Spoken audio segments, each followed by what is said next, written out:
आता माझ्या घरामध्ये सिकल सेलचा हा प्रॉब्लेम राहिलेला आहे. मी स्वतः सिकल सेलचा एक कॅरियर आहे.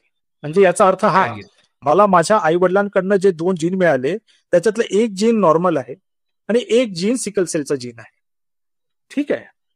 पण एका जीन जे माझं चांगलं आहे त्याच्यामुळं मी स्वस्थ आहे.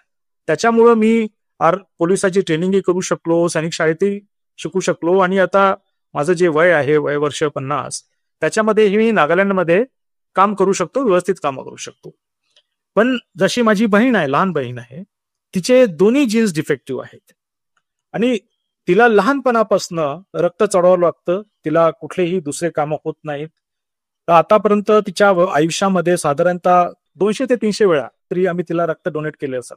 बॉडीमध्ये रक्त बनत नाही तिच्या आणि महिलांना वेगळाही त्रास असतो, त्यांची मासिक पाळी असते, बाकीच्या गोष्टी असतात. जेही फार थोडंफार रक्त असतं ते निघून जातं. आणि माझ्या घरामध्ये सिकल सेलमुळे मी माझ्या घरच्या लोकांना म्हणजे दगावलेलं बघितलेलं आहे. माझे काका म्हणा किंवा माझी दुसरी बहीण म्हणा. तर याच्यातनं मी प्रोत्साहन घेतलं.